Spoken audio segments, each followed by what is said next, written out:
الحمدللہ رب العالمین، الصلاۃ والسلام علی اشرف الانبیاء والمرسلین وخاتم النبیین سیدنا و مولانا علی رسولہ الکریم وأہل بیتہ الطیبین الطاہرین المعصومین المظلومین، اما بعد فقال اللہ تبارک و تعالی فی کتابہ المجید و فرقانہ الحمید، بسم اللہ الرحمن الرحیم، یا ایھا الذین آمنوا اطیعوا اللہ واطیعوا الرسول واولی الامر منکم فإن تنازعتم في شيء فردوه إلى الله والرسول إن كنتم تؤمنون بالله واليوم الآخر ذلك خير وأحسن تأويلا۔ صدق اللہ العلی العظیم۔ درود پڑھیے محمد و آل محمد۔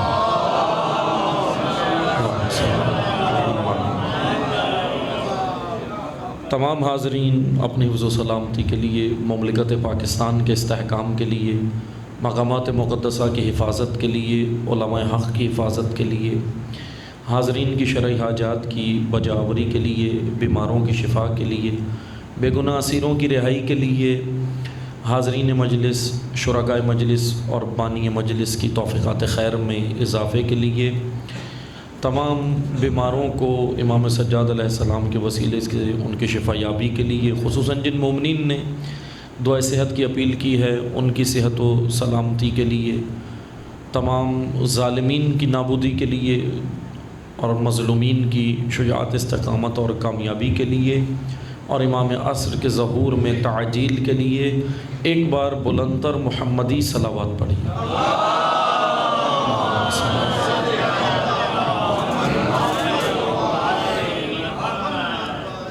الحمدللہ اللہ تعالیٰ کی بارگاہ میں شکر گزار ہیں، اللہ تعالیٰ نے ہمیں ذکر محمد و آل محمد کی یہ توفیق دی، اس توفیق پر ہم بارگاہ الہی میں شکر گزار ہیں۔ اور جیسا کہ گزشتہ شب سے آپ کی خدمت میں ایک موضوع کا آغاز ہم نے کیا تھا، اور انشاءاللہ 2-3 دن جتنے ہیں اس میں ہم کوشش کریں گے اس موضوع کو تکمیل کریں، یا مختصر سے تکمیل تو نہیں کہہ سکتے لیکن تاریخی چند حقائق آپ کی خدمت میں ان چند روزہ ایام کے اندر آپ کی خدمت میں بیان کریں۔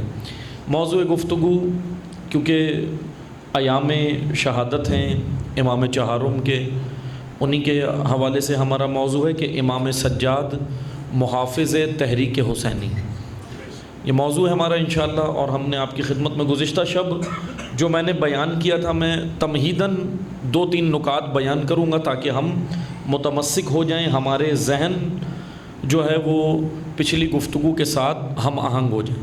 اس لیے میں مختصر سا، کیونکہ جو لوگ تھے موجود وہ ان کو تو یاد ہے، لیکن جو آج آئے ہیں ان کے لیے میں مختصر سا تمہیداً 2-4 چیزیں بیان کروں گا، زیادہ اس کی ہم ڈیٹیل میں نہیں جائیں گے وضاحت میں، کیونکہ ہم گزشتہ شب اس کی وضاحت کر چکے ہیں۔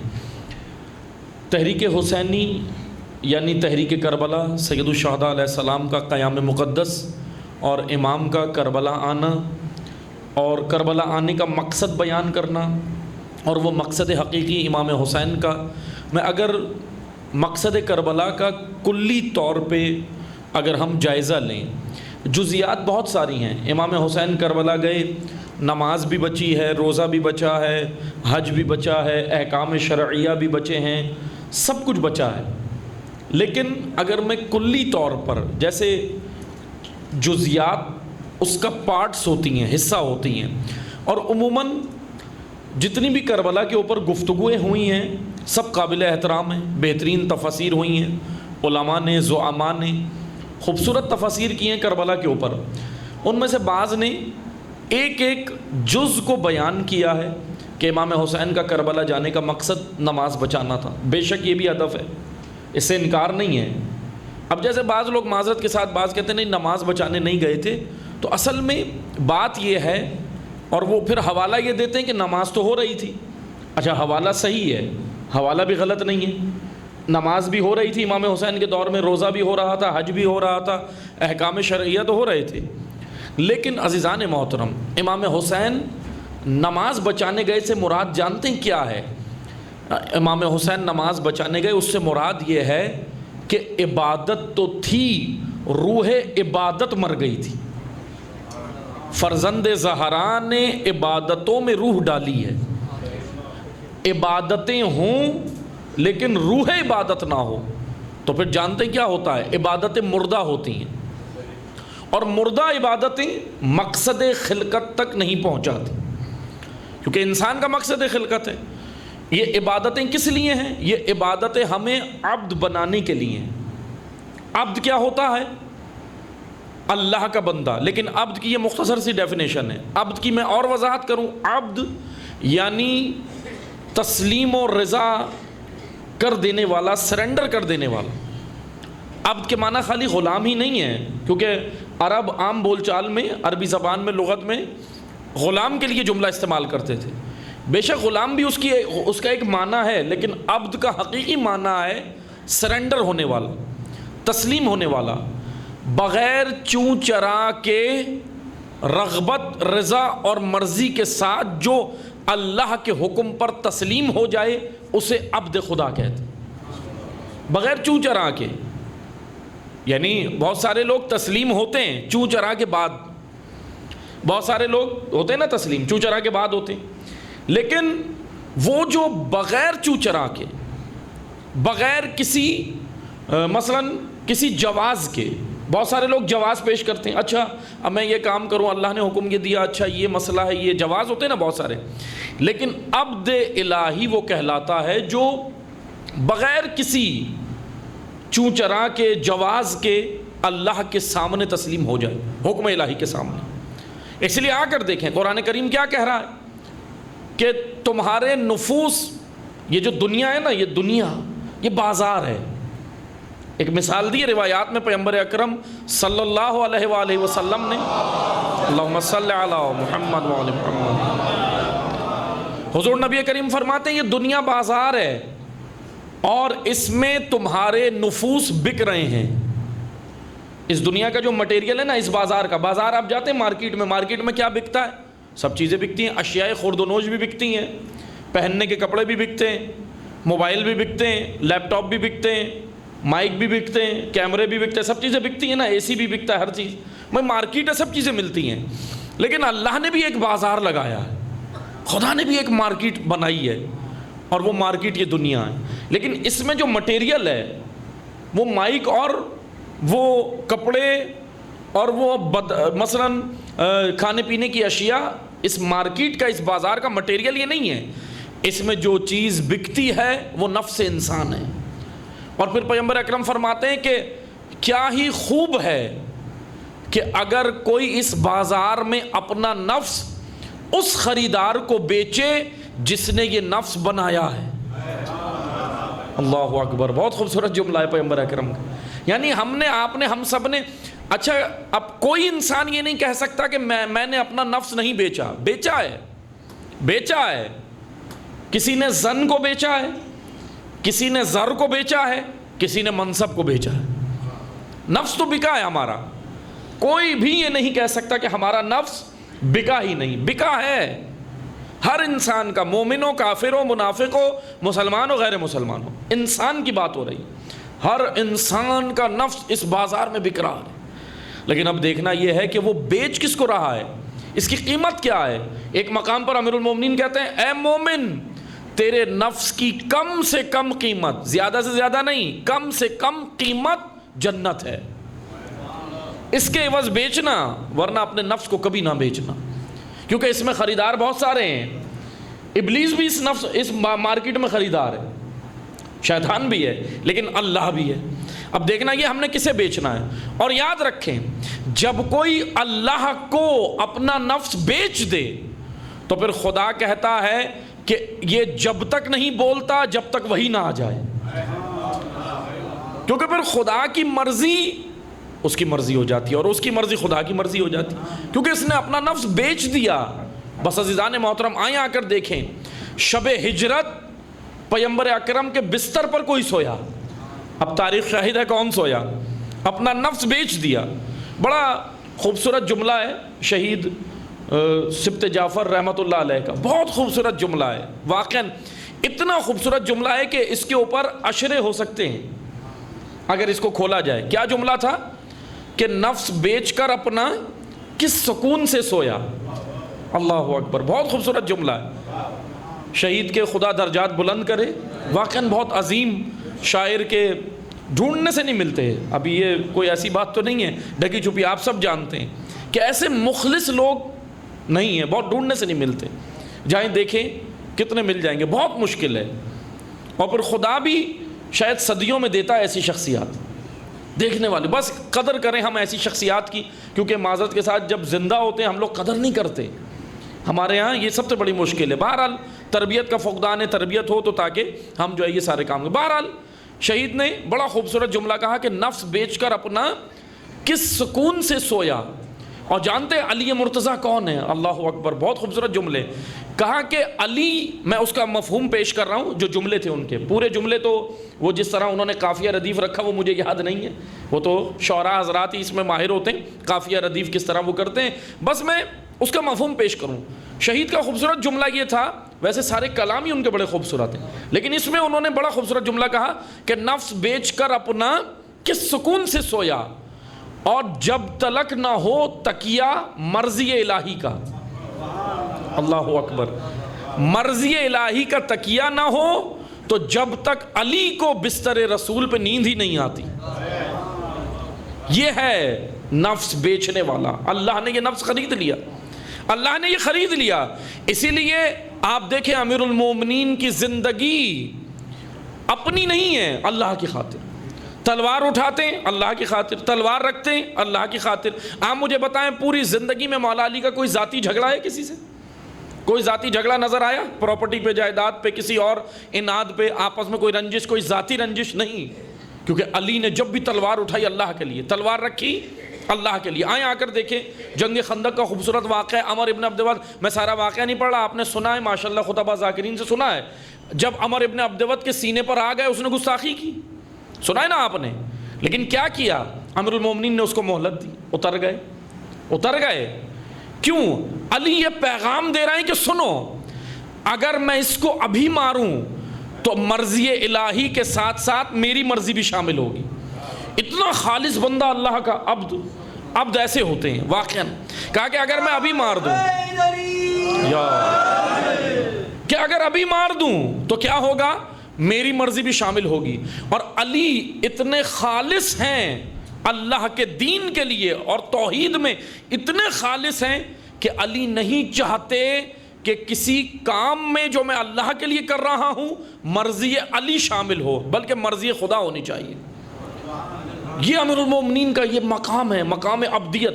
اور واقعاً دیکھیں اس لیے تو ابن اسیر نے، اہل سنت عالم ہے، بہت جید عالم ہے ابن اسیر، ان کی تاریخ کی کتابیں بھی ہیں، انہوں نے تفسیر قرآن بھی لکھی ہے۔ ابن اسیر کہتے ہیں علی ایسا مرد ہے جو ہر میدان میں مجھے آگے نظر آیا۔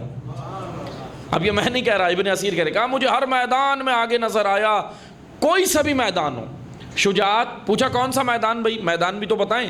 ابن اسیر نے کہا شجاعت، فصاحت، بلاغت، نجابت، کرامت، علم، حلم، تقوی، شرافت، عدالت کا جو میدان ہو علی آگے ہے، باقی سب پیچھے ہیں۔ اب ہمیں نہیں کہیے گا کہ آپ علی کو پہلا نمبر کیوں دیتے ہیں، ابن اسیر نے بھی دیا ہے بھائی، ابن اسیر نے دیا ہے، ابن اسیر اہل سنت عالم ہے۔ جیسے ہمیں کہتے ہیں بعض کہ آپ علی کو پہلا نمبر دیتے ہیں، بھائی پہلا نمبر ہم نے نہیں دیا، چلیں ابن اسیر نے دیا، ابن اسیر نے بھی نہیں دیا، علی کو پہلا نمبر اللہ نے دیا ہے۔ اللہ نے دیا ہے نا۔ آپ مجھے بتائیں نا غدیر میں کس چیز کا اعلان ہو رہا ہے؟ ہم نے تو نہیں دیا۔ اور یاد رکھیں اس گھرانے کو عزت اللہ نے دی ہے، یہ مقام اللہ نے دیا ہے۔ جیسے بعض لوگ کہتے ہیں آپ فضائل علی گھٹا رہے ہیں، فضائل علی بڑھا رہے ہیں، نہ فضائل علی نہ گھٹ سکتے نہ بڑھ سکتے۔ اس کی وجہ کیا ہے؟ اس کی وجہ یہ ہے کہ اگر فضائل عوام نے دیے ہوتے تو کمی اور زیادتی ہو جاتی، لیکن یہ تو فضیلت اللہ نے دی ہے، یہ تو بھائی اللہ نے دی ہے نا انہیں فضیلت۔ آپ دیکھیں امیر المومنین کو یہ فضیلت کس نے دی؟ اللہ نے دی۔ یہ مقام کس نے دیا؟ اللہ نے دیا۔ بس توجہ سے سنیں، عبد خدا یہ نفس بک رہا ہے مارکیٹ میں، بازار میں بک رہا ہے۔ اب اسی طرح عزیزان محترم علی کے پیروکاروں کا نفس بھی بڑا قیمتی ہے، علی کے چاہنے والوں کا نفس بھی بڑا قیمتی ہے۔ علی کے محب کا لفظ بھی بڑا قیمتی ہے، علی کے شیعہ کا لفظ بھی بڑا قیمتی ہے. اس لیے بیچنا ضرور، لیکن دیکھ لینا خریدار کون ہے، سامنے خریدار کون ہے، میں کس کے عوض بیچ رہا ہوں. اللہ ہی کو بیچنا ہے فقط.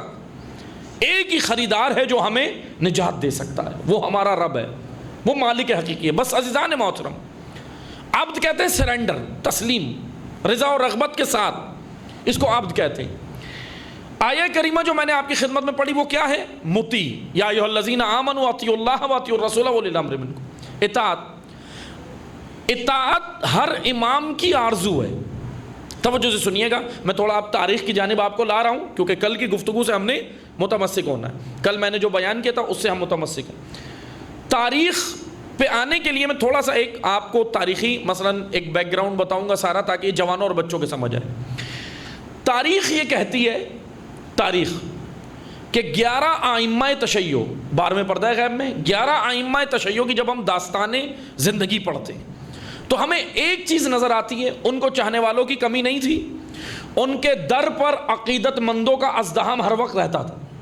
ایسا ہے نا، ائمہ کے در پر، امیر المومنین کے در پر آئیں، امام حسن کے، امام حسین کے، بعد کربلا سید الساجدین کے در پہ پرسادار، عقیدت مند، حاجت مند ائمہ کے در پہ آتے تھے. یعنی عقیدت مندوں کا ازدحام رہتا تھا.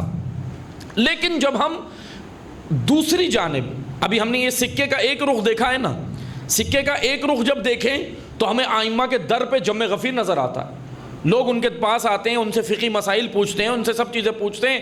حتیٰ کہ خالی لوگ تھوڑی بلکہ تاریخ اسلام شاہد ہے. صاحب انصاب الاشراف نے بھی کہا، ملا احمد برازری نے بھی کہا، اور ملا جلال الدین سیوطی نے بھی کہا، اہل سنت علماء ہیں. ابو الفرج اصفہانی اہل سنت عالم، انہوں نے اغانی میں مقالد الطالبین میں کہا. مسعودی نے تاریخ مسعودی میں کہا.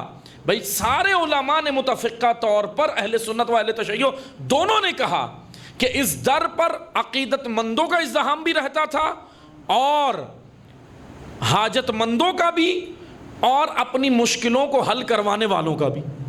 آئیں آ کر دیکھیں، بلکہ بعض نے یہاں تک لکھا کہ مشکل علی خالی عوام کی نہیں، اسلامی خلفاء کے بھی مشکل کشا علی ہیں. اب یہ میں نہیں کہہ رہا، آپ دیکھیں تاریخ میں اہل سنت علماء، اہل تشیع سب نے لکھا ہے. آئیں آ کر دیکھیں، جب بھی کوئی مشکل ہوتی تھی، خلفاء اسلام، خلیفہ اول، خلیفہ دوم، خلیفہ سوم، تینوں خلفاء اسلام کی تاریخ ہے. اب تاریخ سے انکار نہیں کرنا چاہیے، کیونکہ تاریخ تو شیعہ سنی نہیں ہوتی. یاد رکھیں، عقائد شیعہ سنی ہوتے ہیں، عقائد میں اختلاف ہے، عقائد شیعہ سنی ہو سکتے ہیں، لیکن تاریخ عقائد نہیں ہوتی. ہسٹری اور چیز ہے، عقائد اور چیز ہے. اب تاریخ کیا کہہ رہی ہے کہ تمام لوگ علی کے در پہ آتے ہیں، آ کے مدد طلب کرتے ہیں، بتاتے ہیں بھئی یہ ہو گیا، یہ مسئلہ ہو گیا، یہ مسئلہ یہ درپیش ہے. تو اس کا معنی یہ ہوا کہ آج جیسے بعض لوگ کہتے ہیں علی سے مدد نہ مانگیں. بھئی آپ ہمیں بعد میں روکنا، لیکن تاریخ میں جھانک کر دیکھیں کہ جب بھی کوئی خلفاء پہ بھی مشکل آئی تو انہوں نے علی سے مدد مانگی. مانگتے تھے یا نہیں؟ وہ بھی مانگتے تھے نا. تو اب سوال یہ بنتا ہے، ہاں یہ ضرور یاد رکھیں، علی بھی مدد تبھی کریں گے جب اللہ کا اذن ہوگا. یہ یاد رکھیں. اس لیے توحید بھی، توحید پرست رہتے ہوئے امیر المومنین کا مطیع بننا ہے. ہاں یہ نہ ہو کہ جیسے بعض لوگ خدا نخواستہ غلط تفسیریں کرتے ہیں کہ نہیں جی نا، اللہ کے اذن سے، اللہ نے انہیں اذن دیا تو علی مدد کر سکتے ہیں، اگر اللہ اذن نہیں دے وہ بھی نہیں کر سکتے، کیونکہ اللہ نے اذن دیا. انبیاء کو معجزہ کس نے دیا؟ اللہ نے. اگر اللہ انبیاء کو معجزہ نہ دے، وہ معجزہ دکھا سکتے تھے؟ کوئی پاور تھی، کوئی طاقت تھی؟ طاقت فقط اللہ ہے، رب کریم ہے. بس توجہ سے سنیں، آ کر دیکھیں ہسٹری کیا کہتی ہے کہ امیر المومنین کے در پہ آتے تھے، ازدحام رہتا تھا. امام حسین کے در پہ آ رہے ہیں، امام سید الساجدین کے در پہ آ رہے ہیں. لیکن یہ سکے کا ایک رخ ہے. اب سکے کا دوسرا رخ دیکھیں، وہ ذرا دردناک ہے. وہ ذرا دردناک ہے. کیوں؟ کیونکہ جب ہم دوسری جانب سے تاریخ کے اوراق پلٹ کے دیکھتے ہیں تو وہاں ہمیں یہ نظر آتا ہے کہ ائمہ کچھ آرزویں کرتے ہوئے نظر آتے ہیں. 11 کے 11، پہلے سے لے کے 11 تک اور آج 12واں بھی کچھ آرزو کرتے ہوئے نظر آتے ہیں. جانتے ہیں عزیزان محترم کیا آرزو تھی؟ ایک ہی آرزو کی انہوں نے، اور وہ آرزو یہ تھی کہ پروردگارا ہمیں محب ملے مطیع بہت کم ملے، یہ آرزو امام کی، مطیع اطاعت کرنے والا۔ اچھا محب اور شیعہ میں فرق ہوتا ہے، میں نے نہیں رکھا، ائمہ نے خود رکھا۔ اکثر لوگ آ کر دعویٰ کرتے تھے ائمہ کی بارگاہ میں، ہر امام کی، 9ویں امام، 6ٹھے امام، 10ویں امام، 7ویں امام، امام حسین کے بھی بارگاہ میں اور امام علی علیہ السلام کی بھی، سب آ کر دعویٰ کرتے تھے۔ اکثر لوگ آتے تھے کہتے تھے مولا انا من شیعتکم، انا من شیعتکم، انا من شیعتکم، میں آپ کا شیعہ ہوں، میں آپ کا پیروکار ہوں، میں آپ کا شیعہ ہوں۔ ائمہ جس کے اندر شیعہ کی کوالٹیز ہوتی تھیں اس کو تو کہتے تھے صحیح ہے، یا اس پہ خاموش ہو جاتے تھے یا کہتے تھے ٹھیک ہے، لیکن جس میں شیعہ کی صفت نہیں ہوتی تھی نا، ائمہ کہتے تھے کہ اتق اللہ، اللہ سے ڈرو، دعوی تشیع مت کرو۔ یہ جملے ائمہ کے ہمیں ملے تاریخ میں۔ کیوں؟ امام حسین علیہ السلام کے پاس آیا ایک شخص، یہی دعویٰ کر رہا تھا روایات میں، امام نے کہا اللہ سے ڈرو، پہلے اپنے اندر شیعہ کی صفات پیدا کرو، پھر دعوی تشیع کرو۔ یہ امام نے اس کو مثلا تنبیہ کر دی، امام نے اس کو تنبیہ کی، ڈانٹا، سرزنش کی، اور کہا کہ آپ، پھر اس نے کہا کہ مولا میں اگر میرے اندر وہ صفات نہیں ہیں لیکن میں آپ سے محبت تو رکھتا ہوں۔ تو پھر امام حسین نے کہا کہ سنو، اگر صرف محبت رکھتے ہو تو صرف یہ جملہ کہو انا من محبیکم، میں آپ کا محب ہوں، شیعہ بننا باقی ہے۔ اب ائمہ نے بتا دیا بھائی محب نچلا درجہ ہے، شیعہ اپ گریڈ لیول، اوپر لیول کا ہے۔ چلے میں آپ کو ایک اور حوالہ دے دیتا ہوں، ہر مجلس سے پہلے ابھی آپ نے سنی ہے حدیث قصہ، وہ یہ نا حدیث قصہ، حدیث قصہ سنتے ہیں، شب جمعہ بھی سنتے ہیں۔ حدیث قصہ میں کیا ہے جملہ؟ کہاں کون جمع ہو ہمارے؟ شیعتنا و محبینا، دو جملے ہو گئے۔ بھائی کیا ضرورت تھی؟ بس بول دیتے شیعتنا، سب آ گئے، یا بول دیتے محبینا، سب آ گئے، یہ ہوتا نا۔ لیکن نہ، ائمہ نے بتایا عزیزان محترم کہ محب اور شیعہ میں فرق ہے۔ محب، آج دیکھیں الحمدللہ تمام مسلمان اہل بیت سے محبت کرتے، کون نہیں کرتا سوائے تکفیریوں کے، سوائے ایک مسلمانوں کے لباس میں ایک ناسبی گروہ ہے، ناسبی جو دشمن اہل بیت ہے، ناسبی ہے نا جن کے اندر بغض اہل بیت بھرا ہوا، صرف وہ طبقہ ہے ناسبی جو اہل بیت سے محبت نہیں کرتا، ورنہ تمام مسلمان کرتے۔ آپ دیکھیں ہاں ان کا اپنا انداز الگ الگ ہے، اپنے طریقے سے جتنا ان کے جتنے جو کربلا جس کے سمجھ آئی وہ مناتا ہے، جتنا وہ امیر المومنین کی، مثلا آپ نے خود جاتے ہیں مجالس میں، آپ بھی اہل سنت برادران کے ساتھ شریک ہوتے ہیں، ان کو بھی لاتے ہیں، آپ نے دیکھا نہیں دعوت میں کتنے آپ نے دیکھا کہ روضہ امام حسین پہ جاتے ہیں، امیر المومنین کے روضے پہ جاتے ہیں، زیارات پہ جاتے ہیں نا، مقامات مقدسہ پہ۔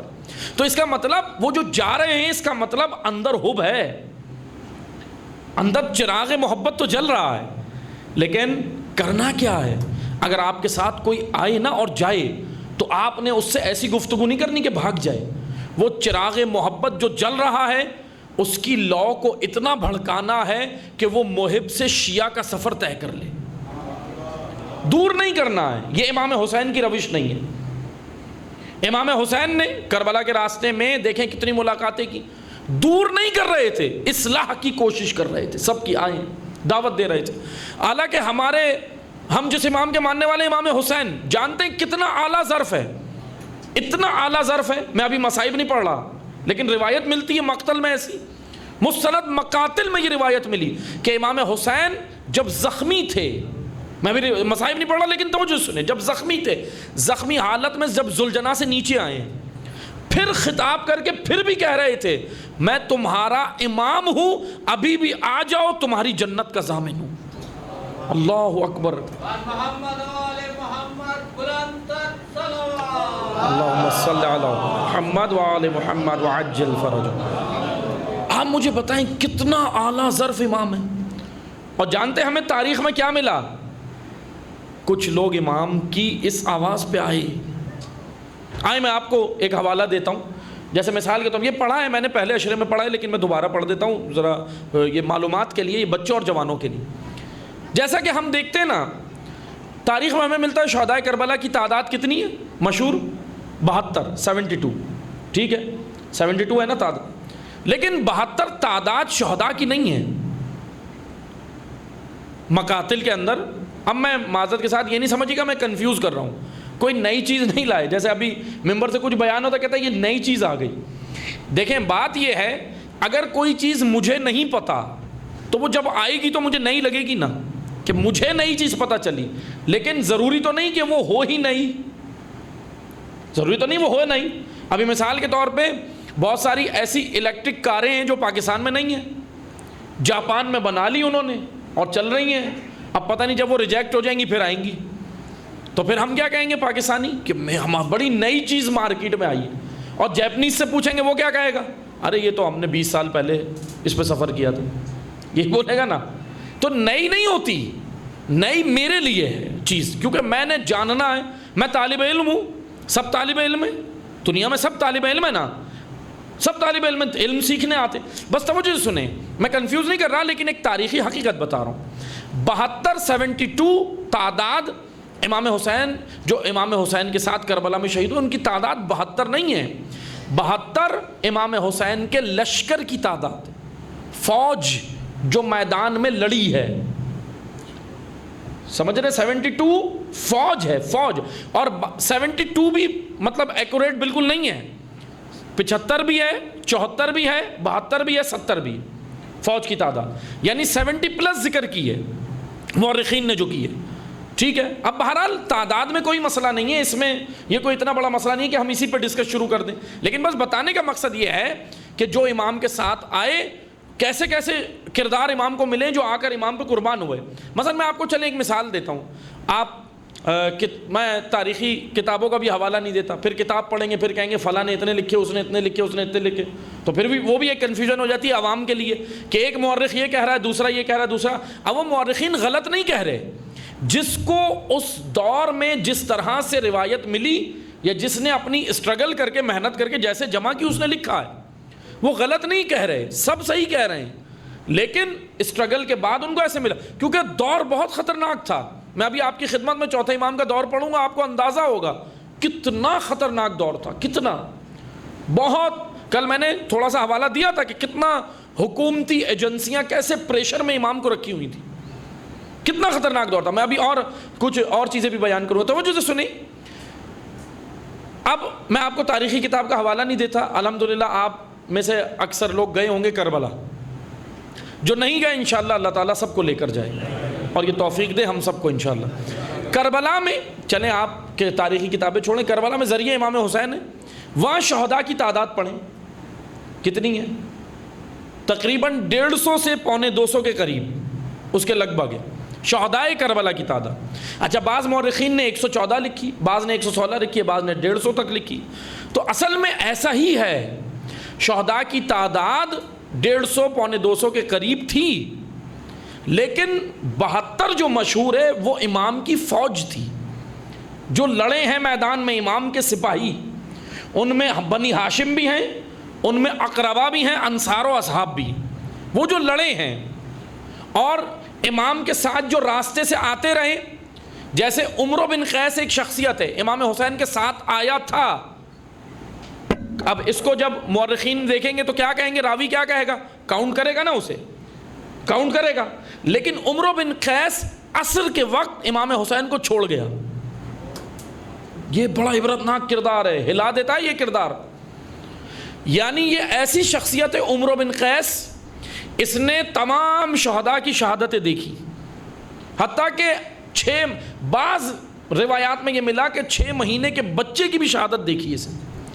اس کے بعد آ کے امام حسین سے کہا کہ آپ کو اپنا وعدہ یاد ہے, مجھ سے بیعت اٹھا لیں. امام نے کہا میں نے بیعت اٹھا لی, آپ جا سکتے. چلا گیا, اپنے گھوڑے پہ سوار ہوا, فرات کے کنارے سے ایک گاؤں تھا وہاں سے نکل گیا, چلا گیا.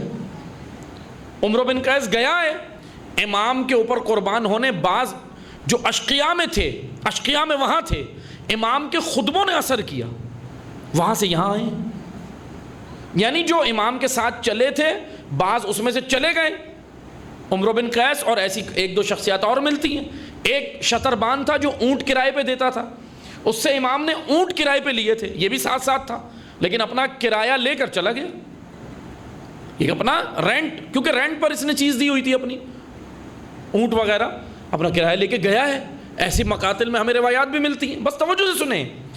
اب امام کے ساتھ اسی سفر کے دوران کون کون آ رہا ہے, وہب کلبی بھی آ رہے ہیں, یہ اب ایڈ بھی کرتے جائیں, نکل بھی رہے ہیں, ایڈ بھی ہو رہے ہیں.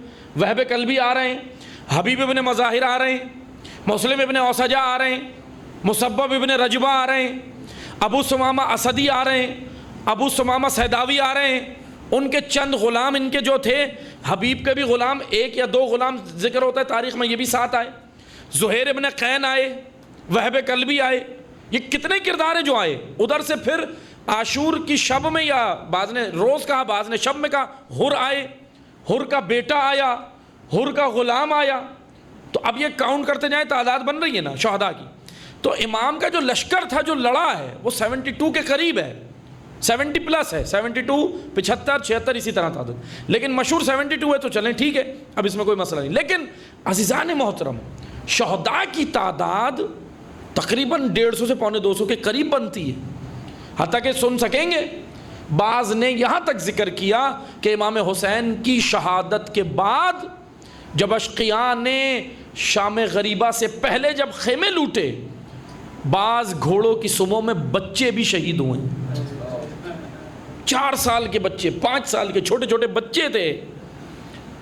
ایک بچے کا نام عبداللہ ملتا ہے، عبداللہ، یہ 4 سالہ بچہ تھا، یہ کربلا کے میدان میں شہید ہوا ہے، اس بچے کا نام ملتا ہے۔ اب اسی طرح کئی ہمیں تعداد ملتی ہے، لیکن مجھے جو بتانا تھا آپ کو، میں اس ہدف کی جانب لا رہا ہوں۔ یہ سارا میں کیوں بتا رہا تھا کہ دیکھیں امام حسین کا ظرف، امام حسین کا ظرف کتنا اعلیٰ ہے۔ دعوت دے رہے ہیں کہ آ جاؤ، آ جاؤ، ہدایت پا جاؤ، اپنے لیے جہنم مت خریدو، میں تمہاری جنت کا ضامن ہوں۔ آئے بعض لوگ، بعض کے دل پہ اثر کر گیا، لیکن امام مکہ میں جب کربلا آنے سے پہلے مکہ میں بیٹھے تھے، خود 4 مہینے مکہ والوں کو کہتے رہے، مکہ سے صرف 2 لوگ آئے، باقی کوئی نہیں آئے، ہزاروں کی تعداد میں سے صرف 2 لوگ آتے۔ یعنی مکہ والوں کا دل اتنا سخت کہ 4 مہینے امام حسین کے لیکچرز، امام حسین کی مجالس، امام حسین کے سیمینارز، آج کی زبان میں سمجھانے کے لیے کہہ رہا ہوں، امام حسین یہ واضح نصیحت جو کر رہے تھے سارے درس، 4 مہینے مسلسل روزانہ بلا ناغہ امام دے رہے تھے، 4 مہینے مکہ میں۔ لیکن آپ دیکھیں صرف 2 لوگ ساتھ آتے۔ سوال یہ ہے کہ کیوں اتنا سخت ہو گئے دل؟ کیا تھا ایسا؟ کون سی پاؤں میں زنجیریں تھیں؟ ابھی ہم کہتے ہیں نا کہ مولا جلدی کریں، آ جائیں، الاجل الاجل الاجل۔ سوال یہ بنتا ہے کہ حسین ابن علی کے دور میں تو لوگ تھے، امام سجاد کے دور میں تھے، کتنوں نے ساتھ دیا؟ امام باقر کا ساتھ کتنوں نے دیا؟ امام صادق کا ساتھ کتنوں نے دیا؟ 7ویں امام موسیٰ کاظم کو لے گئے، قید میں رکھا 14 سال، اور اتنی مظلومیت کہ لاشا بھی پل دجلہ پہ رکھا ہے۔ اللہ اکبر۔ سوال یہ بنتا ہے کہ معذرت کے ساتھ میں کوئی تنقید نہیں کر رہا، میں محاسبے کی کوشش کر رہا ہوں، اپنے محاسبے کی کوشش کر رہا ہوں، آپ اپنا محاسبہ کریں کہ کیا الاجل سے پہلے ہم تیار ہیں؟ اللہ اکبر۔ خدا نہ خواستہ ایسا نہ ہو جو امام کاظم کے ساتھ ہو، ایسا نہ ہو امام رضا، داستان امامت ہے یہ ساری، بھائی عقیدت مندوں کا ازدحام ہے گھر پہ، مولا آج بیوی بیمار ہے، التما سے دعا، بچے کا مسئلہ ہے یہ دعا، یہ مسئلہ ہے وہ دعا۔ اچھی بات ہے، اللہ نے ان کو حاجتوں کا وسیلہ بنایا ہے، آج بھی ہماری حاجتیں انہی کے ذریعے پوری ہوتی ہیں، میں اب اس کا کوئی انکار نہیں کر رہا، لیکن کیا صرف حاجت کا مرکز ہے؟ نہیں، حاجات سے بڑھ کر وہ ہدایت کا مرکز بھی۔ ہم نے جب ان سے حاجتیں لینی ہے نا تو اس کے ساتھ ساتھ ہدایت بھی لینی ہے۔ اگر ہدایت نہیں لی، کیونکہ وہ ہادی ہیں، ہدایت دینے آئے۔ اب دیکھیں امام رضا کو گرفتار کیا مامون کے کارندوں نے مدینہ سے، اور گرفتار کر کے لے آئے خراسان، مدینہ پورا خاموش، امام رضا کے گھر والے روتے رہے، کسی نے نکل کے نہیں پوچھا اہل بیت کہ کیا ہوا۔ اور داستان امامت دیکھیں، 25 سال کی عمر میں، بھری جوانی میں 9 امام کو شہید کیا۔ آپ بتائیں 25 سال کا جوان ہوتا ہے بالکل ینگ، امام جواد علیہ السلام کو، امام تقی علیہ السلام شہید کر دیا نا، 42 سال کی عمر میں 10ویں امام۔ اور پھر ایک اور جملہ آپ سن سکیں گے، تاریخی حقیقت ہے، امام عسکری کو جب سامرا لے گئے، نظر بند کر دیا، امام عسکری وہ واحد مظلوم امام ہے جو پوری زندگی، 28 سالہ زندگی ہے ظاہری حیات، 28 سالہ اپنی زندگی میں امام عسکری ایک بار بھی حج پہ نہیں جا سکے، اب آپ مجھے بتائیں کتنی مظلومیت ہے ائمہ کی. لیکن اب سوال یہ بنتا ہے ائمہ کو نظر بند کر دیا جاتا تھا، ائمہ کو قید کر دیا جاتا تھا، ائمہ کو تنہا کر دیا جاتا تھا، اس کا ذمہ دار کون ہے؟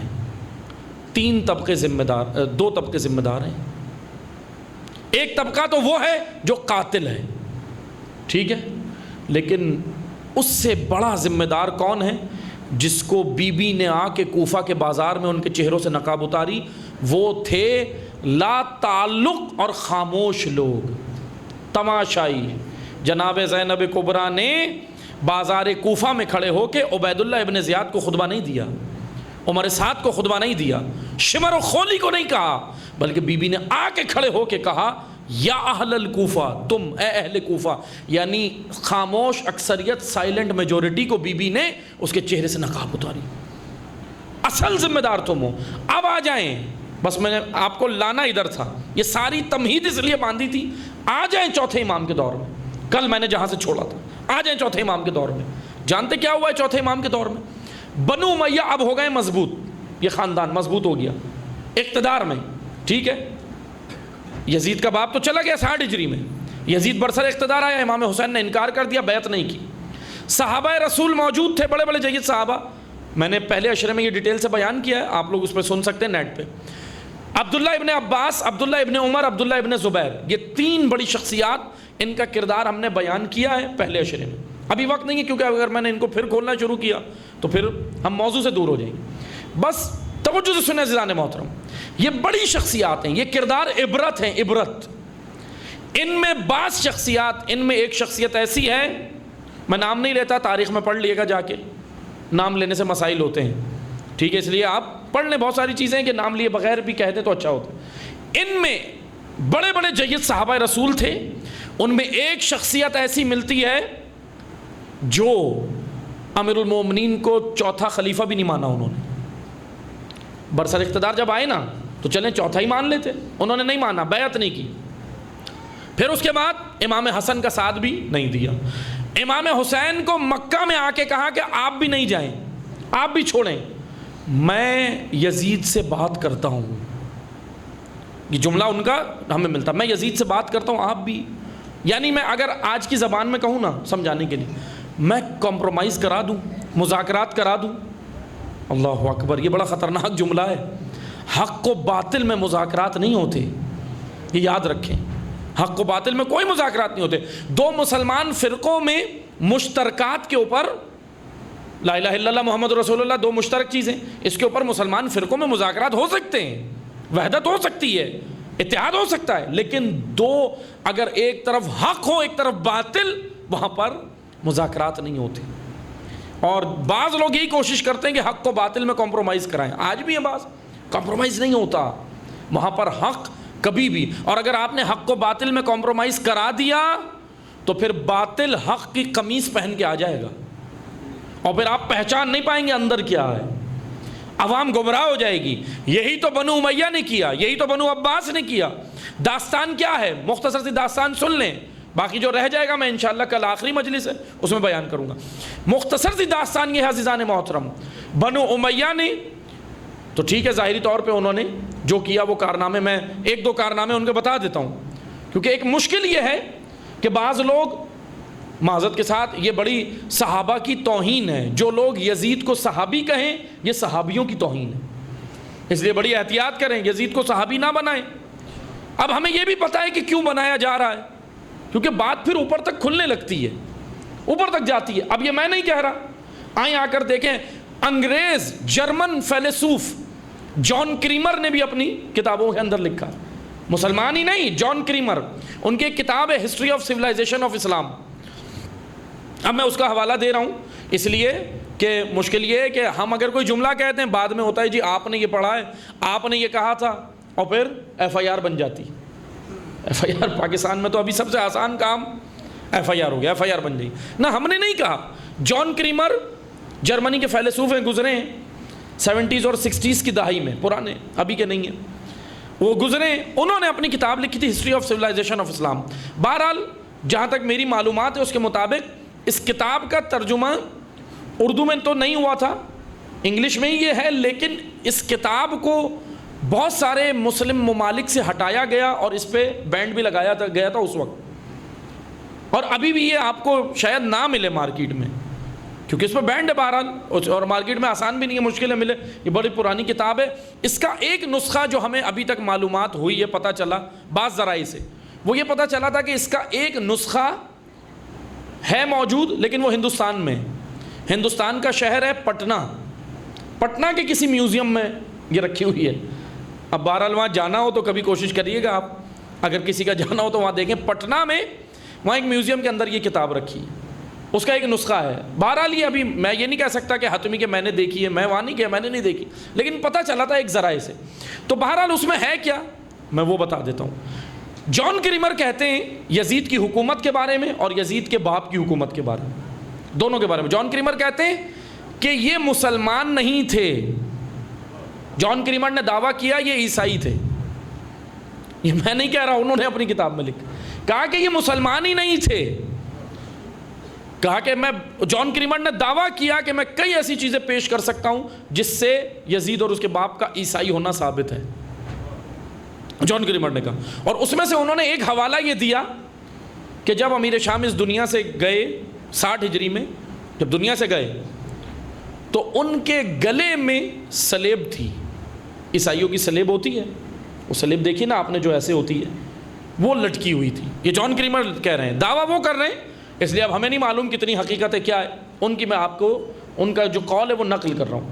انہوں نے کہا یہ تھا۔ پھر اس کے بعد انہوں نے کہا کہ یزید اور اس کے باپ کی حکومت میں ان کا جو مشیر تھا، خاص مشیر جس کے کہنے سے یہ حکومت کو چلاتے تھے، وہ بھی عیسائی تھا۔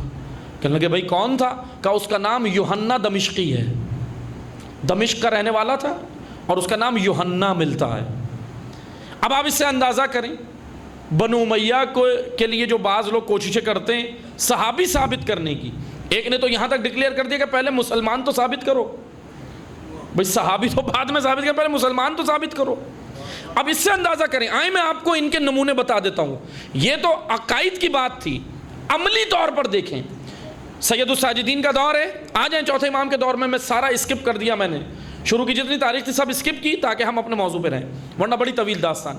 چوتھے امام کا دور ہے اور آ کر دیکھیں چوتھے امام کیا کرتے ہیں۔ چوتھے امام، پہلے آپ دور سمجھ لیں، کیونکہ اگر دور سمجھ نہیں آیا تو ہمیں امام سجاد کا کام سمجھ نہیں آئے گا کہ انہوں نے کیا کیا، کتنا عظیم کام کیا ہے، کتنا عظیم کام کیا۔ اگر بعد کربلا سید الساجدین یہ کام نہ کرتے، یہ عظیم کام نہ کرتے، تو آج ہم بھی کنفیوز ہوتے، حق و باطل میں ہمیں کوئی فرق نظر نہیں آتا، سب کنفیوز ہوتے، شیعہ بھی کنفیوز ہوتے اگر سید سجاد نہ ہوتے۔ اتنا بڑا مقام ہے سید الساجدین کا، 35 سال امام نے گریہ بھی کیا، عزادار بھی رہے امام حسین کے، روئے بھی، لیکن صرف محدود نہ کریں، بعض لوگ محدود کر دیتے کہ امام 40 سال 35 سال صرف روتے رہے، بے شک کربلا پہ تو جتنے آنسو بہائے جائیں کم ہے، کم ہے نا، حق ادا ہو سکتا ہے کربلا پہ رونے کا؟ نہیں ہو سکتا۔ سید الساجدین بہت روئے کربلا پہ بے شک، لیکن اس کے ساتھ ساتھ امام نے کتنے امور انجام دیے وہ بھی تو دیکھیں۔ سب سے پہلا جو مسئلہ تھا امام سجاد کے دور میں وہ تھا اخلاقی پہلو، فکری انحطاط، فکری انحطاط یعنی پستی، لوگوں کا مینٹلی لیول پست، سطح فکری پست، بالکل گٹ نیچے چلے گئے طبقے میں۔ کل میں نے آپ کو مثال دی تھی کہ مکہ مدینہ مرکز اسلام، صدر اسلام، واقع ہرہ ہوا 64-65 ہجری میں، واقع ہرہ میں بچوں اور جوانوں کے لیے تھوڑا سا بتا رہا ہوں، بزرگان جانتے ہیں۔ واقع ہرہ یہ تھا کہ یزید نے مسلم بن عقبہ کو لشکر کا سالار بنا کے مدینہ پہ چڑھائی کروائی تھی، مسلم بن عقبہ کو، کیونکہ مدینہ کے اندر ہوا یہ تھا کہ مدینہ کے اندر بعد کربلا جو گورنر تھا یزید کی حکومت کا مدینہ کے اندر، اس نے وہ تھوڑا نرم مزاج تھا، نرم مزاج آدمی تھا، کیونکہ امیر شام کی اسٹریٹجی جو تھی نا اس کی سیاست کی، وہ یہ تھی کہ وہ 6 مہینے نرم گورنر رکھتا تھا ہر شہر پہ اور 6 مہینے گرم۔ اب میں امیر شام کا بتا رہا ہوں، آپ اپنا ملک نہیں سمجھیے گا، ہاں اگر نظر آ جائے آئینے میں تو الگ بات ہے، تھوڑی نرمی تھوڑی گرمی ایسے لے کے چلتے تھے، یہ امیر شام کی سیاست تھی۔ اور یزید جو تھا وہ اپنے باپ کی سیاست کا بھی اہل نہیں تھا، یعنی وہ جو شیطانی سیاست تھی نا وہ بھی یزید کو اس میں بھی ایکسپرٹ نہیں تھا. اسی لیے امیر شام جب دنیا سے گیا تو اپنے بیٹے کو خطوط لکھ کے وصیت لکھ کے گیا تھا, کوفہ کے حالات خراب ہوں تو اس کو گورنر بنانا, بصرہ کے خراب ہو تو اس کو بنانا, مدینہ کے خراب ہو تو اس کو بنانا, مکہ میں اس کو بھیجنا.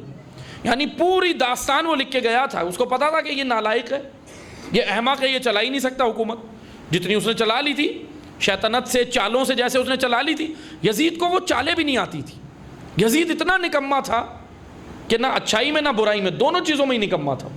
اب بہرحال ہوا یہ کہ جیسے ہی امیر شام دنیا سے گیا حالات خراب ہو گئے کوفہ کے اوپر. عبید اللہ ابن زیاد کو وہ وصیت کر کے گیا تھا کہ زیاد کے بیٹے کو بھیجنا کوفہ میں, کیونکہ کوفہ کو کنٹرول وہ کر سکتا ہے اور بصرہ کو بھی.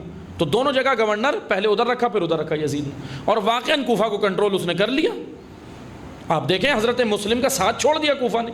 عبید اللہ نے ایسا کنٹرول کیا تھا کوفہ کو, بغیر تلوار کے کنٹرول کیا تھا کوفہ کو. کوفہ جو اسلحہ اٹھا کے کھڑا ہوا تھا مسلم کے ساتھ. ایک شہر مثال کے طور پہ اگر کوئی شہر, آج کی میں مثال دوں, اگر کوئی شہر حکومت وقت کے خلاف, اس شہر کے لوگ اگر اسلحہ لے کے مسلح طور پہ باہر آ جائیں تو وہاں پہ کچلنے کے لیے فوج, حکومت کسے بھیجے گی؟ فوج کو. ایسا ہی ہے نا, طاقتور لشکر کو بھیجے گی, جاؤ یہ اس شورش کو اور بغاوت کو کچلو, ایسے بھیجے گی نا. لیکن عزیزان محترم آپ یہ دیکھیں, یزید نے اپنے باپ کی وصیت کے مطابق کوفہ کی بغاوت کو کچلنے کے لیے فوج نہیں بھیجی. کہا اکیلے تنہا عبید اللہ ابن زیاد کو بھیجنا, کیونکہ کوفہ والوں سے سائیکی وار, نفسیاتی جنگ لڑنی تھی, تلوار سے نہیں. عبید اللہ نے جا کے ان کی سائیکی جانتا تھا اور پکڑ لیا اس نے. ان کی یہ کہہ لیں کہ ویک پوائنٹ جتنے تھے کوفہ کے وہ عبید اللہ جانتا تھا, پکڑ لیا اور کنٹرول کر لیا. اسی طرح مدینہ, اب کیونکہ میں کربلا سے پہلے کی تاریخ نہیں پڑھنا چاہ رہا, تھوڑا سا صرف یہ بتانا چاہ رہا تھا جوانوں اور بچوں کے لیے. اب آ جائیں بعد کربلا. مدینہ کے اندر جو گورنر تھا, اب کربلا کا واقعہ ہو گیا, 61 ہجری گزر گئی, اب بات کی بات ہے, امام سجاد کا دور ہے. جیسے ہی گورنر مدینہ دیکھا کہ بڑا نرم ہے, اس نے کہا کہ ایک کام کرو, جتنے بھی کچھ صحابہ رسول تھے, کچھ صحابہ تھے, کچھ صحابہ کی اولادیں تھیں, اس نے کہا کہ جاؤ شام میں اور یزید سے خود ملاقات کر کے, کوئی مسئلہ ہوا اور وہ کہہ رہے تھے کہ بھائی ہمیں اس مسئلے پہ بات کرنی ہے حاکم وقت سے, انہوں نے کہا یزید سے جا کے آپ خود مل لو. مدینہ سے یہ وفد تیار ہوا, باقاعدہ گیا. یزید کی جب انہوں نے حالت دیکھی آنکھوں سے تو یہ پریشان ہو گئے, کہنے لگے یزید تو واقعاً بڑا فاسق, شرابی, فاجر تھا. امام حسین ان سے کہہ رہے تھے کہ ان کو سمجھ نہیں آ رہی تھی. امام حسین جب نکل رہے تھے تو ان کو یہی کہہ رہے تھے نا, یزید فاسقن, یزید فاسق ہے, یزید شارب الخمر, یزید شرابی ہے, یزید قاتل نفس محرمہ ہے, حرمتوں کو پائمال کرتا ہے. امام حسین جب ان صحابہ سے کہہ رہے تھے, صحابہ کی اولادوں کو کہہ رہے تھے, ان کے سمجھ نہیں آ رہی تھی, چپ بیٹھے تھے بالکل. امام شہید ہو گئے. اب جب اپنی آنکھوں سے یزید کو دیکھا تو اب واپس پلٹے آئے اور آ کر کہنے لگے ہم سے تو بڑی غلطی ہو گئی, حسین ابن علی کا ساتھ نہیں دیا, اب کیا کریں.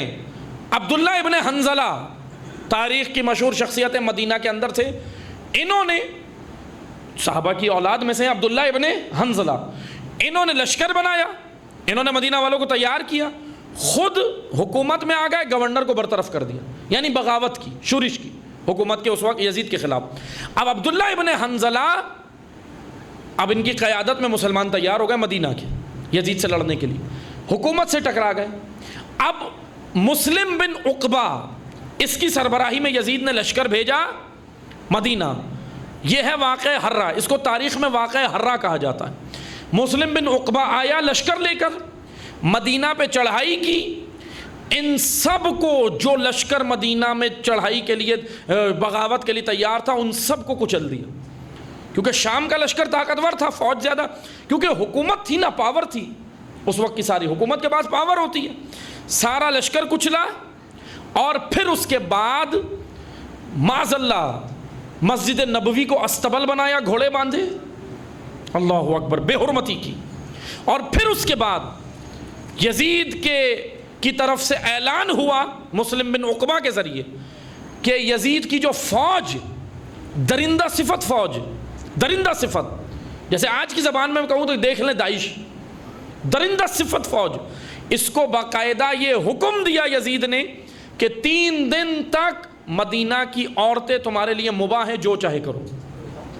مدینہ پائمال ہو گیا، حرمتیں پائمال ہو گئیں، ناموس پائمال ہو گئی۔ آپ مجھے بتائیں، سوال یہ بنتا ہے یہ ہے کیا چیز؟ کیا امام سجاد موجود نہیں تھے؟ آئیں آ کر دیکھیں، واقعہ حرہ کے وقت امام سجاد نے مدینہ والوں کا ساتھ نہیں دیا۔ کیوں نہیں دیا؟ کیونکہ یہ قرآنی قانون ہے، قرآنی قانون، ایک عذاب ہے یہ اللہ کا۔ عذاب یہ نہ سمجھے کہ صرف قبر کے بعد ہی آئے گا، عذاب دنیا میں بھی آتے ہیں۔ آئیں میں آپ کو بتاتا ہوں، اگر آپ نے سید سجاد کے دور کو سمجھنا ہے، قرآن کی جانب جانا ہوگا حضرت موسیٰ کے دور میں۔ آئیں آ کر دیکھیں بنی اسرائیل نے کیا کیا تھا۔ بہت یعنی یہ کہہ لیں کہ بڑے ڈھیٹ قسم کے لوگ نہیں ہوتے، بنی اسرائیل اس طرح تھا، ہر نبی کو تنگ کیا، حضرت موسیٰ کو بھی اور ہر نبی کو۔ بنی اسرائیل کا میں ساری داستان نہیں پڑھ رہا، ایک مختصر سا پڑھ کے امام سجاد کی جانب آ رہا ہوں، توجہ سنیں۔ ہوا یہ کہ حضرت موسیٰ نے ان کو فرعون سے نجات دلائی، جب دلا دی تو پھر کیا کہنے لگے، پھر بھی قبیلوں میں بٹے رہے۔ 12 قبیلے بڑے بڑے کہنے لگے ہم قبیلوں کے مانیں گے، میں آج کی زبان میں کہوں تو مثلا اپنی اپنی پارٹیاں بنا کے خوش تھے، لیکن ہادی کی، نبی خدا کی نہیں مانتے تھے، بڑی مشکل سے۔ اب ہوا کیا، حضرت موسیٰ کو مشہور واقعہ ہے قرآن میں سب نے سنا، موسیٰ کوہ طور پہ گئے 30 دن کے لیے، اللہ نے بڑھا دیے 40 کر دیے۔ کوہ طور یعنی امتحان امت، جب ہادی کوئی کوہ طور پہ جاتا ہے نا، نبی ولی امام، تو امتحان شروع ہوتے ہیں امت کے۔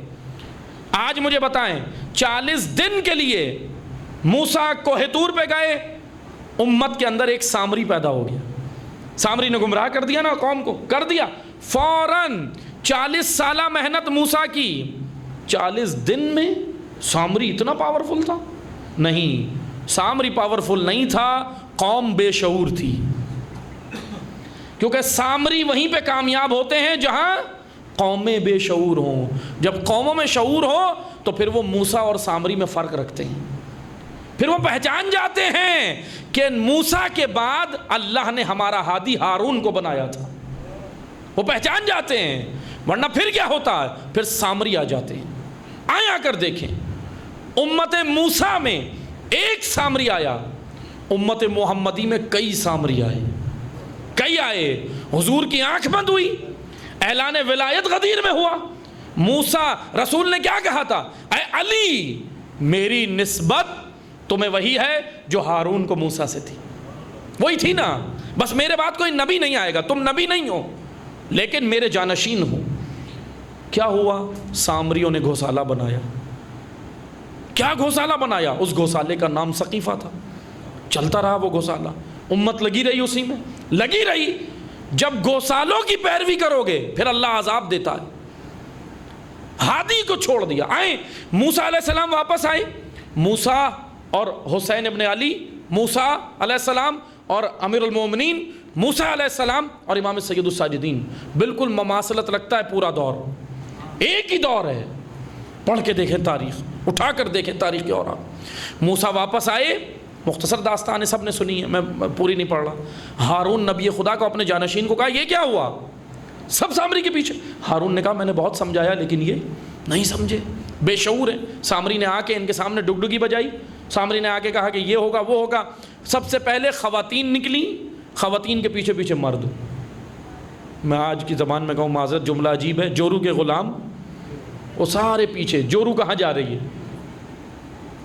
ٹھیک ہے، عورت کا احترام اپنی جگہ، جو دین نے دیا ہے اس کو کریں، لیکن عقل سے سوچیں، کیونکہ اللہ نے عورت میں احساساتی پہلو زیادہ رکھے ہیں مرد کی نسبت، اس لیے خواتین جو فیصلہ کرتی ہیں وہ احساسات سے کرتی ہیں، مرد جو کرتا ہے وہ عقل سے کرتا ہے۔ اس لیے اب وہ بہرحال میں کسی مقام کو ڈیگریڈ نہیں کر رہا، ورنہ کربلا میں دیکھیں خواتین کا مقام اتنا اعلیٰ ہے کہ مردوں پہ سبقت لے گئی۔ جناب زہرا کا مقام اتنا اعلیٰ کہ مدینہ کے مرد خاموش، ایک خاتون نے نکل کے بتایا علی کی مدافع اور شیعہ ایسی ہوتی۔ ورنہ عورت کا مقام یہ بھی ہے، عورت اپنا مقام پہچانے، بس عورت اپنے آپ کو کوفی نہ بنائے، کربلائی بنائے، بس یہ کردار دونوں ہے آپ کے سامنے۔ موسیٰ علیہ السلام نے آگے بولا ہارون کو، ہارون نے کہا میں نے سمجھایا، نہیں سمجھا انہوں نے، میں نے بہت روکا، سر توڑ کوشش کی، لیکن یہ لگ گئے سامری کے پیچھے۔ اب کیا ہوا، سامری کے گوسالے کی پرستش شروع کر دی۔ اللہ نے جانتے ہیں کیا عذاب آیا؟ انبیاء کے واقعات میں ہمیں یہ ملتا ہے، تاریخ میں بھی، اور قرآن کریم نے بھی ذکر کیا۔ عذاب کیا آیا اب اس قوم پہ؟ عذاب یہ آیا، اللہ نے کہا موسیٰ اب اس قوم کو لے کر ایک بیابان اور میدان میں چلے جاؤ۔ کتنے افراد تھے؟ روایات کہتی ہیں 40,000 حضرت، یا بعض نے 10,000 بھی ذکر کیے، چلیں اب تعداد پہ کوئی ہم بات نہیں کرتے۔ لے گئے موسیٰ علیہ السلام، کہاں لے گئے موسیٰ علیہ السلام؟ بیابان میں۔ کہا بیابان میں اس قوم کو چھوڑ دو اور آپ باہر نکل جاؤ، اور ان کو کہو کہ ندامت۔ بیابان میں یہ قوم بھٹکتی رہی، بھوک سے افلاس سے بھٹکتی رہی، پھر گڑ گڑائے، اللہ سے دعا مانگی، خدا نے موسیٰ پھر بھیجا، کہا کہ کیا چاہتے ہیں؟ موسیٰ علیہ السلام نے کہا پروردگارہ یہ چاہتے ہیں، بھوک افلاس اس سے یہ قوم پریشان ہے، یہ چاہتی ہے۔ اللہ نے کہا کہ ان کو کھانا پینا تو ملے گا، کیا چاہیے؟ کہا من و سلوہ چاہیے، یہ چاہیے، وہ چاہیے۔ خدا نے نعمتیں دے کر عذاب میں ڈالا اس قوم کو۔ یہ بڑا عجیب و غریب عذاب ہے، توجہ سے سنیے گا۔ ہمارے ذہن میں کیا ہے؟ نعمتیں چھن جائے تو عذاب ہے، ایک عذاب وہ ہوتا ہے، لیکن بعض اوقات خدا نعمتیں دے کے عذاب میں ڈال دیتا ہے۔ جاؤ تم نعمتوں میں ہی غرق ہو جاؤ، اور نعمتیں دینے والے کو بھول گئے۔ اس قوم نے یہی کیا، اللہ بھول گئی، نعمتیں یاد تھی، نبی خدا بھول گئی، نعمتیں یاد تھی، اللہ نے اس قوم کو ڈال دیا۔ اب کیا ہوا؟ بس مختصر سنیں، میں ذکر مصائب پہ آ رہا ہوں تو امام سجاد کے دور میں، باقی میں کل پڑھوں گا۔ رہ گئے مطالب، بہت سارے مطالب رہ گئے۔ ابھی میں نے بنو امیہ کی داستان تو کچھ بھی بیان نہیں کی کہ انہوں نے کیا کیا جرائم کیے، پھر امام سجاد نے کیا کیا، وہ میں انشاءاللہ کل پڑھوں گا کیونکہ وقت ابھی پورا ہو گیا۔ بس توجہ سنیں، امام سجاد اب آئے، حضرت موسیٰ نے ان کو چھوڑ دیا۔ اب خدا نے کہا کہ ان کی توبہ ایسے قبول نہیں ہوگی، ان سے کہو تلواریں اٹھائیں۔ بڑا عجیب و غریب عذاب ہے یہ، قرآن نے بھی ذکر کیا اور انبیاء کے واقعات میں ملا۔ خدا نے کہا ان سے کہو تلواریں اٹھائیں، انہوں نے تلواریں اٹھائیں۔ کہا کرنا کیا ہے؟ کہا ایک دوسرے کا قتل۔ روایات میں ملتا ہے تلواریں چلیں، آپس میں چلائیں، 10,000 لوگ قتل ہوئے۔ 40 یا 30,000 میں سے 10,000 جب قتل ہو گئے، اللہ نے کہا کہ بس اب جا کے کہو تلواریں روک لو، تمہارا عذاب ختم ہو گیا۔ اب یہ پورا واقعہ آپ نے سن لیا، آئیں امام سجاد کی جانب، آئیں امام حسین کی جانب۔ یہ واقعہ ذہن میں رکھیے گا، عذاب اللہ نے کیسا دیا؟ جنہوں نے ایک دوسرے کو گمراہی کے راستے پہ ڈالا تھا، اللہ نے انہی کے ہاتھوں سے انہی کو قتل کروایا۔ کرو قتل، مارو ایک دوسرے کو، گردنیں اڑاؤ، کرو فساد۔ روئے زمین پہ تم فساد پھیلاتے ہو، اللہ کے ہادی کو چھوڑا ہے تم نے، نبی کا دامن چھوڑا ہے۔ عذاب میں پڑ گئی یہ قوم، آپس میں ایک دوسرے کے، اب ندامت چاہ رہی تھی ہم کریں کیا، رو رہے تھے۔ اللہ نے کہا قتل کرو ایک دوسرے کو، جاؤ۔ جتنے فتنہ گر تھے، فتنے پھیلانے والے، جو فتنوں کو دودھ پلانے والے فتنہ پرور لوگ، اللہ نے 10,000 وہ قتل کروائے، اور پھر 30,000 کی اصلاح ہوئی۔ باقی 30,000 جو بچ گئے، اللہ نے نبی خدا کو بولا اب ان کی دوبارہ سے اصلاح کرو، کیونکہ وہ فتنہ پرور جو تھے، جنہوں نے ان 10,000 نے 30,000 کو سامری کے پیچھے لگایا تھا۔ ان 10,000 میں بڑے بڑے شخصیات تھیں قوم موسیٰ کی، بڑی بڑی شخصیات۔ خدا نے بولا آپس میں ان کو قتل کرواؤ، آپس میں تلواریں چلاؤ، چلائیں قتل ہو گئے۔ آئیں امام حسین نے عبداللہ ابن عباس کو کہا تھا مکہ میں کربلا جانے سے پہلے، یہ موسیٰ علیہ السلام کا دور ذہن میں رکھیں، قرآن اپنے ذہن میں رکھیں، آ جائیں فرزند زہرا کے دور میں۔ امام حسین کا جملہ خطبات میں ہمیں ملتا ہے، کربلا کے واقعات میں ہمیں ملتا ہے۔ مکہ میں امام حسین کھڑے ہیں، موجود ہیں، عبداللہ ابن عباس آئے، آ کر امام کو مشورہ دیا آپ بھی نہ جائیں۔ امام نے کہا کہ نہ، میرا جانا ضروری ہے، اللہ کا جو ارادہ ہے وہی حسین کا ارادہ ہے، میں جاؤں گا۔ پھر امام نے کہا کہ سنیں، آپ صحابی رسول ہیں، میرے نانا کا جملہ بھول گئے؟ امام حسین نے ان کو جملے یاد کرائے پیغمبر اکرم کے، جانتے جملے کیا ہیں؟ اللہ اکبر، بڑے سخت جملے۔ امام حسین نے کہا کہ ابن اے میرے چچا زاد۔ عبداللہ ابن عباس کون ہے؟ جناب عباس کے بیٹے، رسول اللہ کے چچا، امیر المومنین کے چچا کے بیٹے۔ امام حسین نے کہا ابن اے میرے چچا زاد، آپ بھول گئے میرے جد نے کیا کہا تھا، میرے نانا نے کیا کہا تھا؟ میرے نانا نے فرمایا تھا کہ جو حسین کا ساتھ دے گا۔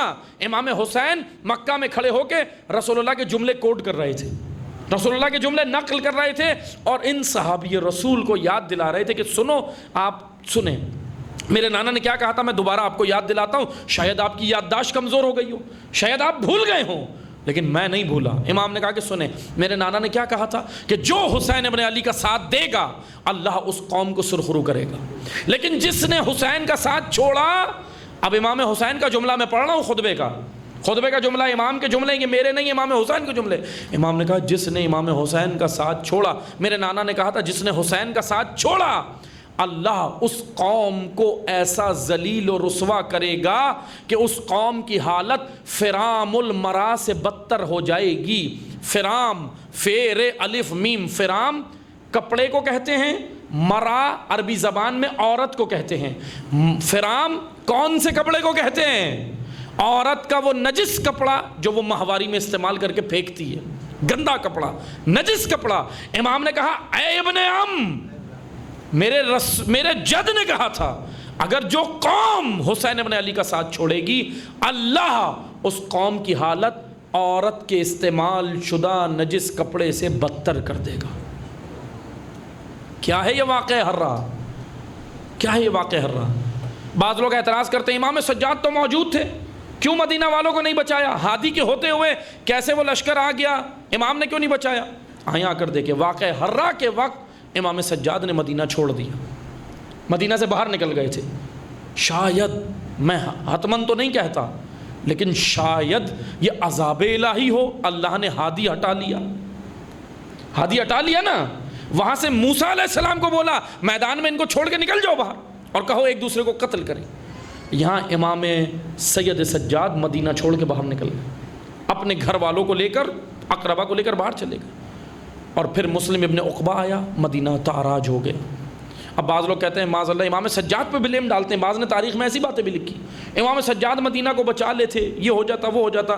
اللہ نے بتا دیا جب تک قوم و امت خود ناصر دین نہ بنے تو پھر نہ کعبہ بچتا ہے نہ مدینہ بچتا ہے۔ عبداللہ ابن زبیر کعبہ میں تھا نا بعد کربلا، حجاج ابن یوسف نے آ کر وہاں اسے قتل کیا اور کعبے کو آگ لگا کے پائمال کیا، کعبے کی حرمت کو۔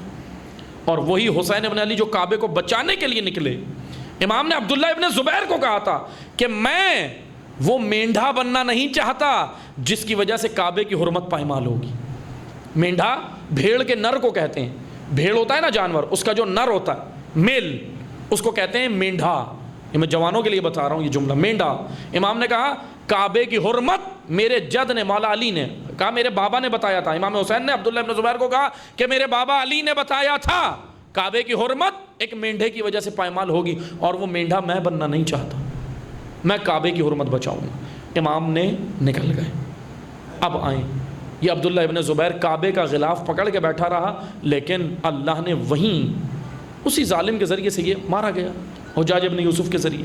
باقی میں انشاءاللہ کل پڑھوں گا داستان کہ بنو امیہ کس، یہ جو گورنر تھے مدینہ اور اس میں مکہ میں امام سجاد کے دور میں کس ٹائپ کے لوگ تھے، ان کا اسلام کیا تھا، ان کا دین کیا تھا، اور پھر امام سجاد کے کارنامے۔ 3 اسٹیپ میں امام نے مرحلہ تبلیغ جاری کیا۔ بس عزیزان محترم، واقعہ ہررا ہوا، ہادی نکل گیا مدینہ سے باہر۔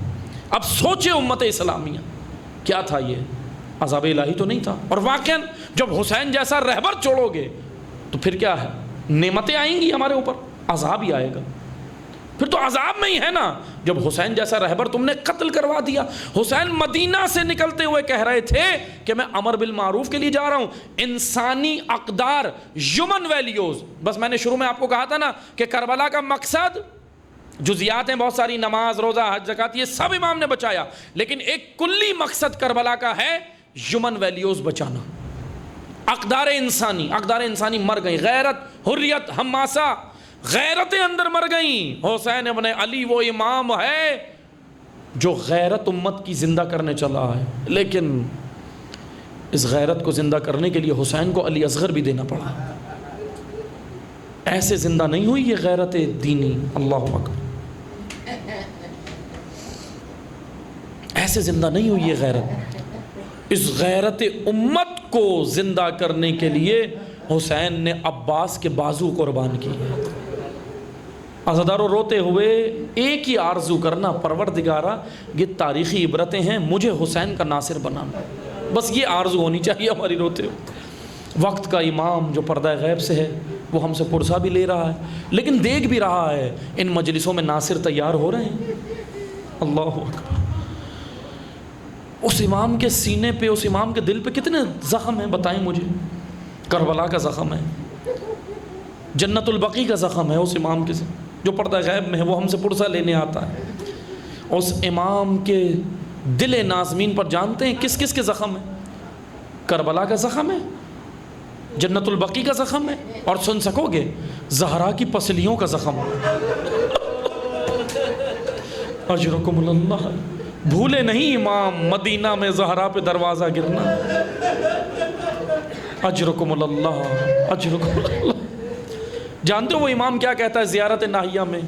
وہ مظلوم امام، وہ امام کہتا ہے میرا سلام، میرا سلام، میرا سلام ان خشک ہونٹوں پر جن کو وقت شہادت بھی پانی میسر نہ۔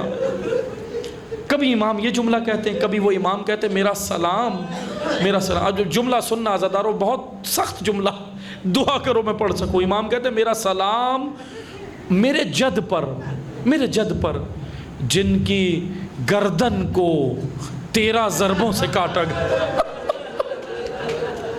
اجرکم اللہ۔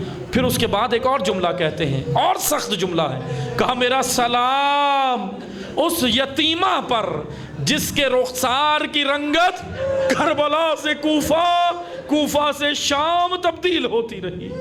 اجرکم اللہ۔ امام، لیکن عزادارو روتے ہوئے دعا کرنا، امام آپ کے دل پہ یہ غم کافی ہیں، لیکن میں ایسے اعمال نہیں کروں گا، کیونکہ امام میرے اعمال پہ بھی روتے ہیں۔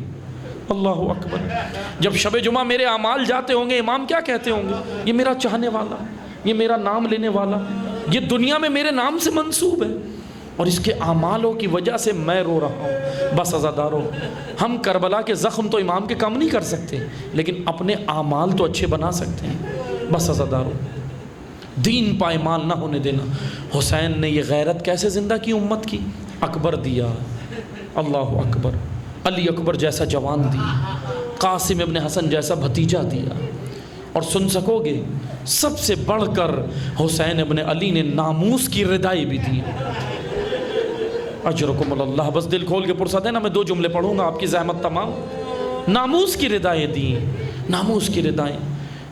آئیں آ کر دیکھیں، علی کی بیٹی اسیر ہو گئی، سید سجاد اسیر ہو گئے، طوق ہے، بیڑیاں ہیں، گلے میں طوق ہے، پاؤں میں بیڑیاں ہیں، ہاتھوں میں زنجیریں ہیں۔ بہت وزنی طوق تھا، جانتے ہو کیسا طوق تھا؟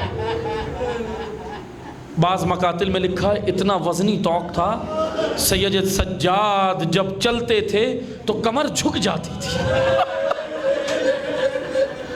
اجرکم اللہ۔ لیکن سید سجاد کی ایک ہی کوشش تھی، ایک ہی کوشش تھی۔ کیا کوشش ہوتی تھی؟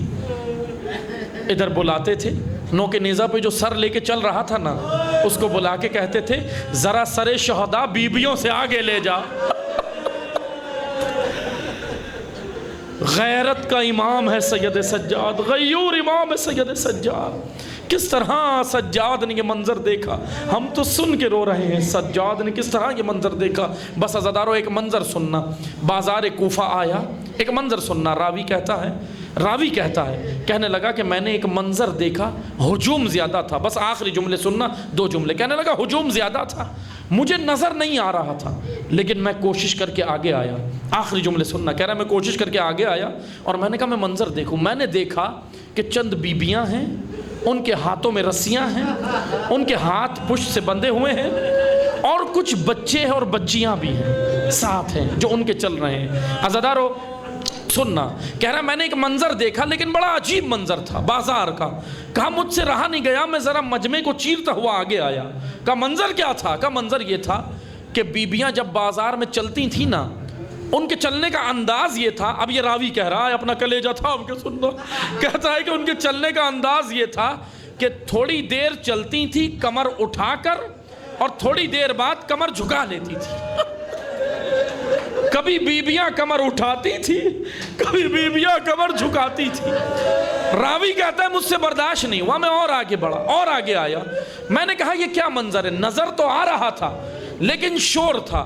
ہجوم تھا، مجھے سنائی نہیں دے رہا تھا، بس آخری جملے سننا، کہا مجھے سنائی نہیں دے رہا تھا کہ منظر تو میں دیکھ رہا ہوں لیکن سنائی نہیں دے رہا تھا۔ راوی آگے بڑھا، کہنے لگا میں نے کوشش کی کہ تھوڑا قریب آ کے آواز سنوں کہ آخر یہ مخدرات اسلامی، یہ خواتین یہ کیا عمل کر رہی ہیں، کبھی جھکا لیتی ہیں سر کو، کبھی اٹھا لیتی ہیں، کبھی کمر کو جھکا لیتی ہیں، کبھی کمر کو اٹھا لیتی ہیں۔ اجرکم اللہ، آخری جملے سننا۔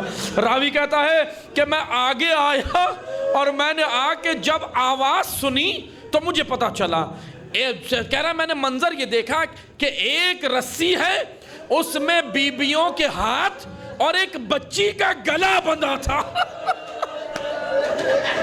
آخری جملے سننا، کلیجہ تھام کے، کہتا ہے بچی کا گلا بھی اسی رسی سے بندھا تھا۔